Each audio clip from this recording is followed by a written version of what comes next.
Ben Udan, who we talked to last week, his full interview is now available on YouTube if you haven't seen it yet, talked about what National has done, and excuse me while I'm looking at it on my other screen over here, says it's turned smokers into, quote, an expendable source of revenue, right? Because they are going to die, but they're going to pay taxes to the national government so they can give tax cuts. And remember what we were talking about earlier, National has zero incentive to reduce the number of smokers because they need that tax take. They've actually got an incentive. Nicola Willis has got an incentive to have more smokers because then maybe she can do her tax cuts and she won't have to resign her position as finance minister like she promised. Now, I want to show you one more thing, which is actually what happened once they finally admitted it, because there was one thing that News Hub said, which I found particularly interesting. They told Mr. Luxon on Thursday about this, but they haven't changed any of the way they're talking about it since today. So News Hub informed the National Party on Thursday that they were wrong, but they were still doing it through the weekend. Have a listen.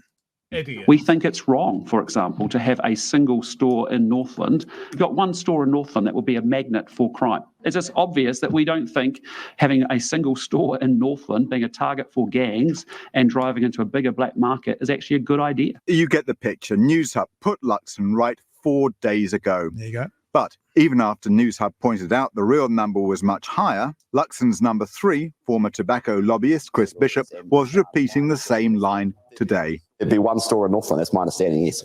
Whoops. Then hours later, this embarrassing admission. Yeah, we've got that wrong. How wrong? Well, the Ministry of Health's own stats available online put it differently. Actually, there's about 18 in rural Northland, if I remember correctly, and there's about 17 in other in identified towns across Northland, so about 35 in total. The government needs to stick to the facts, stop using untruths and tobacco industry talking points to justify the repeal of the smoke-free laws.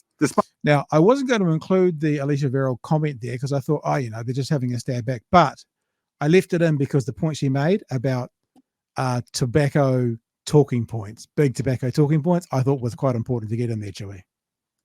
Look, I think it's really important when we talk about anything to do with tobacco with this government. You've got Chris Bishop, who's a former tobacco lobbyist.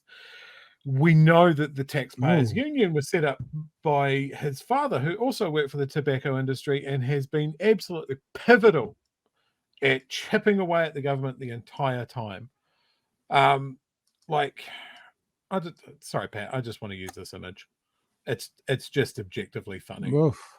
It's pretty it's horrific as well. It's the only time that cigarette warning pictures have caused an increase in purchases of smoke, just for someone that wants to complete their set. Can I just bring one other thing to the floor as well? Because remember last week, one of the big concerns about money from the government to the media was the appearance of a conflict of interest.